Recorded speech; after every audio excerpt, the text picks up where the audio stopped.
is your number one SM radio station. Love Radio. Na tagahanga ni Nicole Yala, Chris Chuper! Kasama ang nag-iisang die-hard fan ni Chris Chuper, Nicole Hiala! Mula sa Mahiwagang Burnay, ang kwento.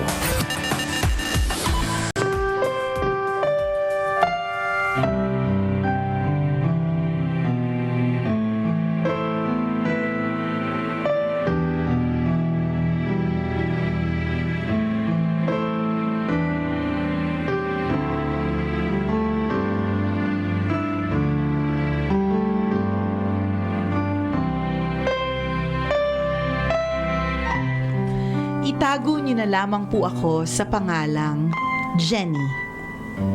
38 years old at may 3 anak. Lumaki po ako na laging wala sa tabi ko ang mama ko at tanging ang lola ko lang ang nag-aasikaso sa aming magkakapatid.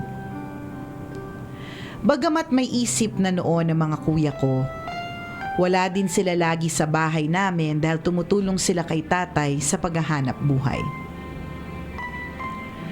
Ang mama ko noon ay namamasukang kasambahay sa Maynila, habang kami naman ay nasa probinsya.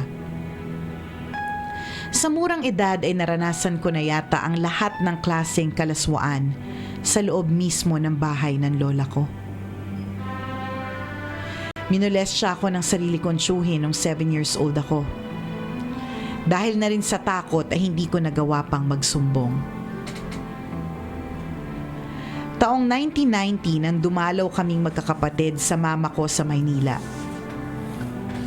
Kasabay noon ay nalaman naming may iba na pala siyang kinakasama at tuluyan na pala silang naghiwalay ng papa ko. Mag-isa kaming itinaguyod ng papa ko hanggang makagraduate ako ng grade 6. Taong 1996 kinuha ako ng mama ko at doon ako tumira sa kanila kasama ng stepfather ko. Sa gabi ay nagtitinda ang mama ko sa Divisoria at naiiwan akong kasama ang stepfather ko sa bahay. Isang araw nagising na lamang ako na hinihipuan niya ako. Sa gulat ko ay tinadyakan ko ang nangihipong paghihipo niya sa akin at hanggang sa bumungad sa akin yung pagmumukha ng stepfather ko. Takot na takot akong tumakbo papunta sa bahay ng kaibigan ko. Kinabukasan, sinundo ako ni mama. Galit na galit siya dahil ang sumbong ng stepfather ko ay hindi raw ako umuwi magdamag. Sinabi ko kay mama ang nangyari pero sinampal niya ako at hindi niya ako pinaniwalaan. Sa takot ko na baka maulit ang pangyayaring yon ay nagpahatid na lamang ako sa papa ko sa probinsya. Simula noon ay inilihim ko na lang ang lahat. Natatakot ako na baka magkagulo lang silang lahat at madamay pa si Papa. Nagpatuloy ako sa buhay ko at sinubukang kalimutan ang lahat hanggang sa magkaroon na ako ng pamilya. Ang napangasawa ko ay may anak sa pagkabinata, isang babae, at itago na lang natin siya sa pangalang Hana.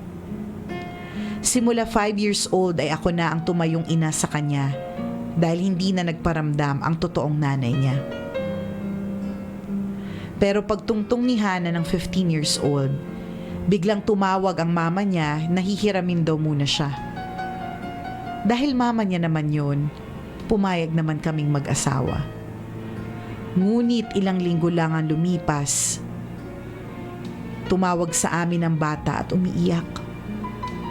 Ipinagtapat niya sa amin na ginahasa daw siya ng stepfather niya.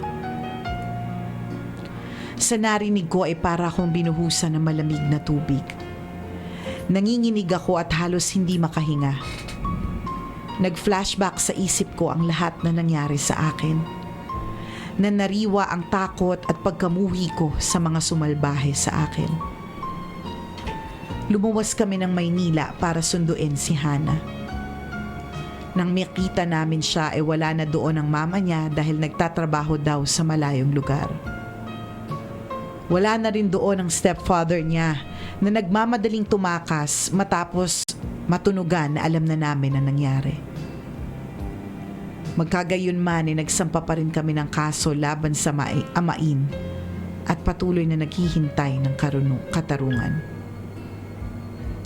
Sa ngayon, patuloy pa rin akong binabangungot ng aking madilim na nakaraan. Sa mga pagkakataong nanghihina ako, inuulit-ulit ko sa sarili ko na lalaban ako at patuloy na magiging matapang. Hindi na para sa sarili ko, kundi para sa batang pinapalaki ko. Hindi ako papayag na hindi managot ang dapat managot. Hanggang sa huling hininga ay ipaglalaban ko ang hustisya na para sa kanya. Sa kabila ng mga nangyari sa akin, nagkaroon pa rin ng saysay ang aking pangit na karanasan. Nagkaroon ako ng puso para sa mga taong naaabuso at tapang na lumaban sa mga nang-aapi. Ako po si Jenny, isang tambalanista, at ito ang aking kwento.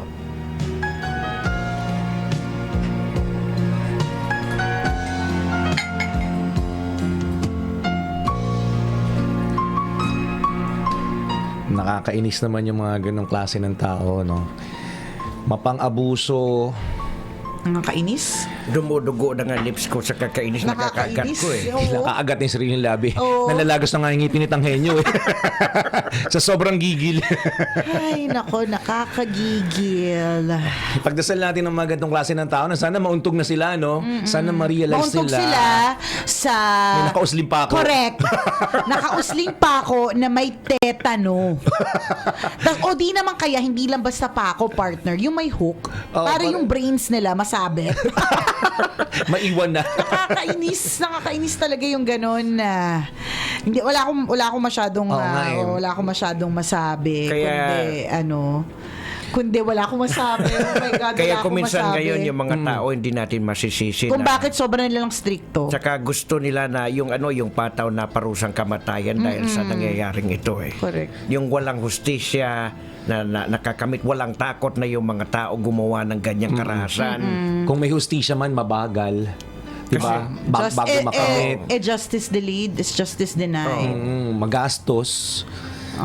Masahol kasi itong krimen na ang Oo rape nga kasi eh. buong pagkataong sinirang buong buhay ng tao. Alam mo yun yung markado ka. Markado ka. So tama. parang yun nga, tingnan mo si Jenny na kahit na lumipas na yung maraming taon, 38 na siya, Hindi tapos may mawawala. 2 anak. Siguro pag nakakapanood yun ng balita, tapos yan nangyari dun sa stepdaughter niya, 'di ba? Para always every time para siyang binubuhusan ng malamig na tubig. Stigma to dun sa tao hanggang talagang sa pagtanda niya. Buong buhay niya dala niya to. dadalhin to eh. Totoo yun lahat. Ako nga, napalo lang ako ng lola ko dati hanggang ngayon. Natatandaan ko. Talagang palo lang yun. What more, di ba? Yung pagsalbahe. Emotional, physical, di ba? Psychological and physiological Correct. Ang yung nakakainis doon yung wala. epekto sa'yo Correct eh. Bukod sa yun yung alam mong hindi maganda yung ginawa sa'yo. Yun nga, psychological, hindi ka rin naman nakalaban. Alam mo yung feeling Correct. na hindi mo na ipagtanggol yung sarili mo, yung feeling na sobra kang helpless. Yun yung yun yung ganun. I'm sure yun yung parang nararamdaman niya na parang wala na naman ako nagagawa or wala na naman ba ako naggagawin. Kaya nga sabi niya, in a way, at least dun sa nangyari sa kanya, natuto siyang maging mas matapang na lumaban sa mga yes. nangaapi, na hindi dapat hahayaan ng ibang tao mang-aabuso, yung mga Correct. ganun. So we pray for justice para dun sa stepdaughter mo, yung ganun. And we pray na kayanin mo. Yan, Yes. na kayanin mo. We pray for your strength and extra big hug para sa iyo. Yun yung pinaka-importante na araw-araw mo dapat na maalala na Lord, gabayan niyo pa ako, bigyan niyo pa ako ng sapat na lakas para ma-overcome ko lahat ng mga pinagdaanan ko. Mahirap talagang gawin Mahirap to. eh. As in talagang yun nga eh. Kumbaga sa sugat, every time na makikita mo yung peklat, maalala mo Correct. So, mahirap siyang gawin. Pero sana, yun nga eh. Pagdasal Gabay- natin Oo. na kayanin mo yung Yes, yan. bigyan ka ni Lord ng sobrang lakas para ma-overcome mo ang lahat ng pinagdaanan mo. Kasi sa totoo lang, walang words na Wala eh. makalma sa'yo. Oo, hindi ako kaya nga hindi ako makaano. Walang eh. advice. Wala We are eh. grasping for words. Correct. Oo. Alam mo yun, for the first time, para kaming inutil. Wala Sabaw ka, kami, ano. sabaw. Wala ka talaga. nakakasabaw eh. Oo, kasi ang pinaka-the best na gawin mo, isurrender mo yung sarili mo sa Panginoon. Totoo yan. At hayaan mo siyang mag-guide sa ano. Oo, and it will take time. Hindi mo din dapat madaliin yung sarili mo, pero yun yung katulad ng lagi naming ina-advise sa ibang tao, sinasabi namin kapag ka may kwento ng Burnay, to keep the faith, 'di ba? Yes. To remain faithful, kasi dinisenyo ka, yan ulitin ko, dinisenyo ka para kayanin mo yung mga problema, yung ganon. Hindi ko alam kung nakatulong yun. Hindi ko sure. 'Di ba? Kasi mahirap Madali talaga sabihin. Madali talaga sabihin, kaya Pero sabi pag ko. ikaw yung nandun kaya talaga, ang nga hirap eh, no? Hindi, tsaka we're trying to empathize. Alam mo, kaya kami siguro parang grasping for words kasi tinatry namin ilagay yung sarili namin sa sitwasyon mo. At ang mahirap kasi talaga, kaya hindi kami hindi pa kami mapagsalita nito. ito, todo ng tahimik na to. Ito na yung tinodo ng tahimik kami. Ito po yung tinatawag na tahimik ang programang ito.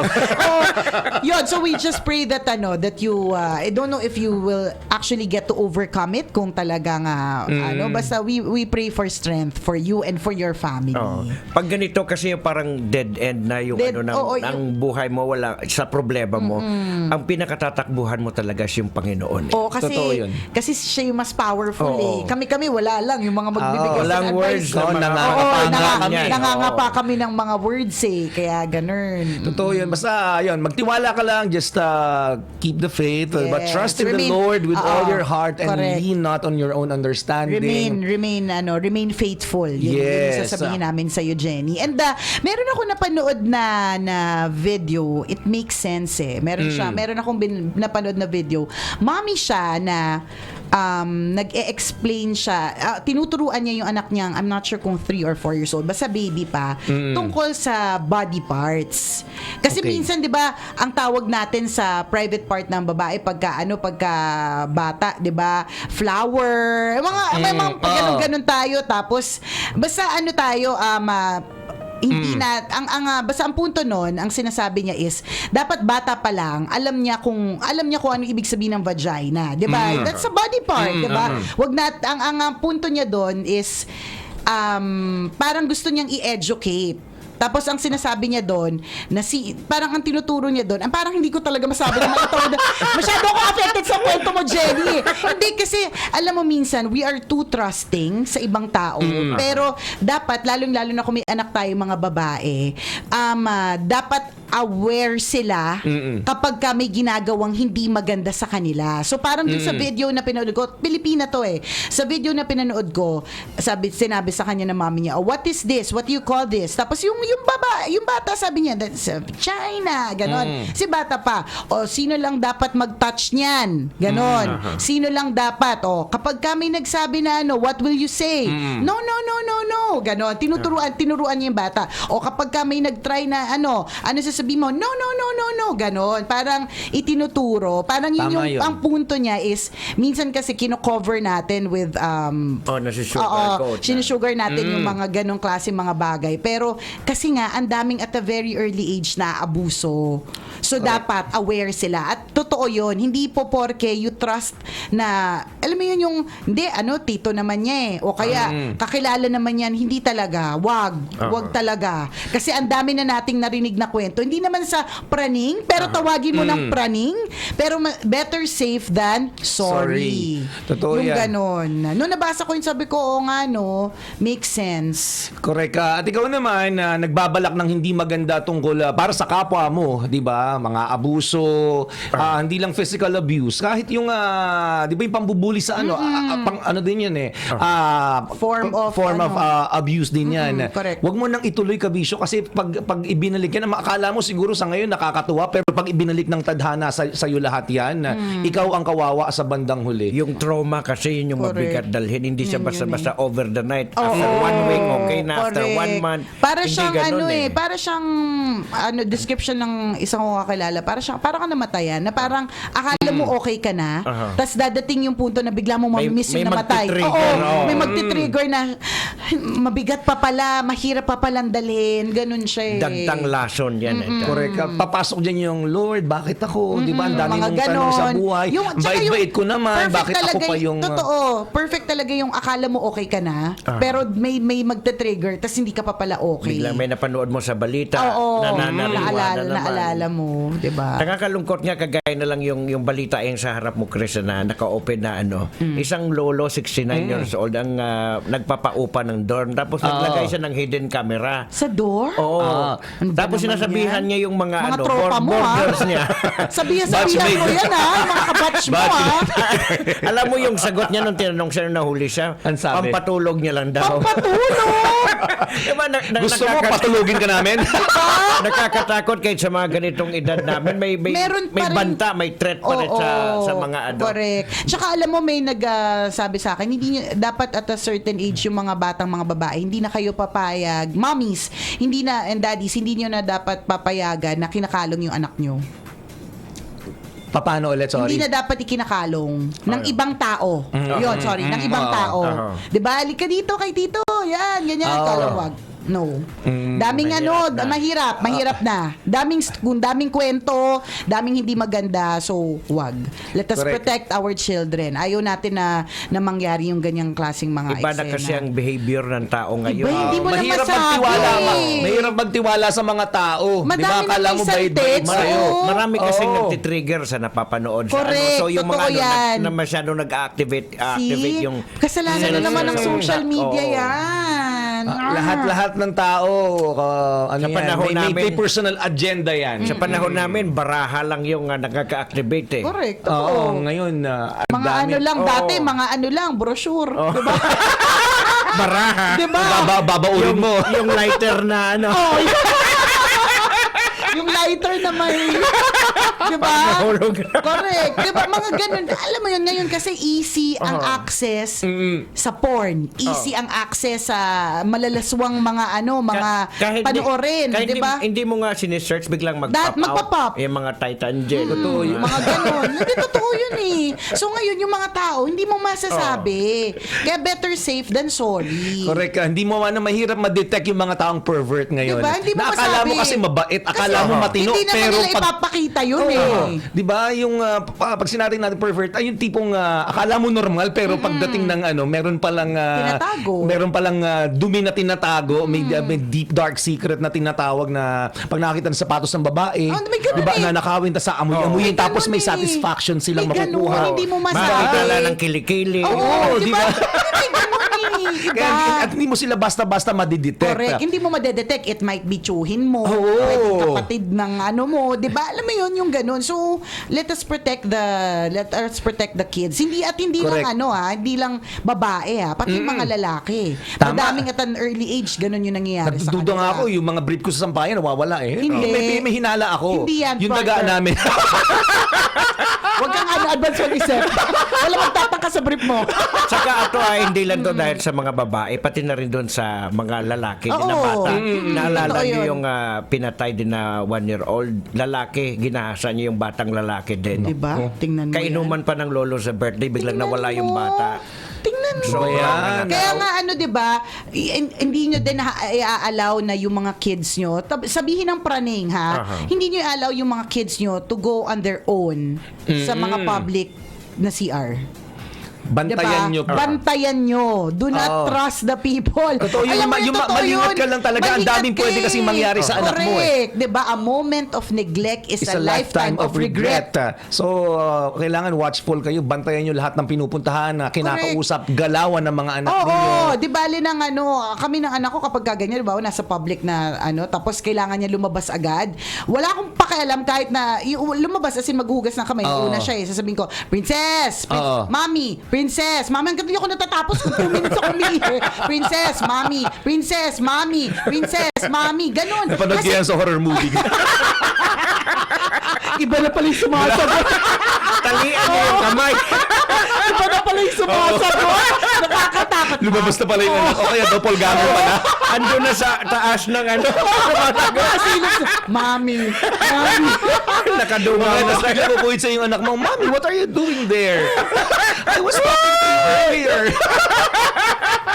Katakot, di ba? Hindi, pero, di ba, it makes sense eh. Tama. Baka akala mo naguhugas ng kamay, naririnig mo pa naguhugas ng kamay. Di ba? Ako, galit na galit ako kapag galit mo, nauuna siyang nag-CR. Yung di ko alam. Yung ganun, Oo. o di naman kaya. Kasi sabi niya, nandiyan naman si ano sa labas eh, ganun. Nagagalit ako kasi paano kung wala? Tama. Di ba? Mahirap na.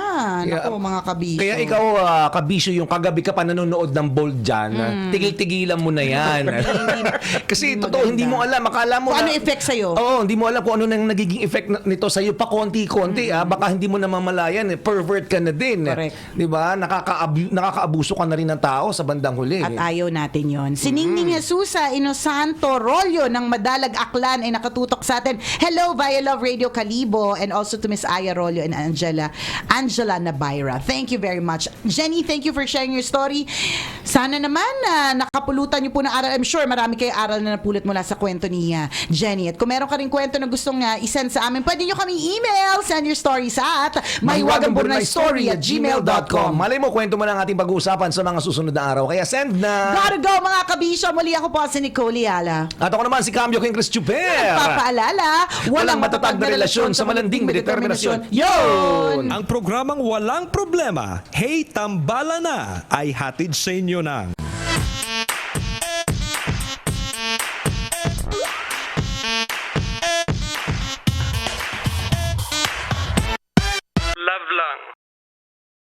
Always your number one. SM Radio Station. Love Radio.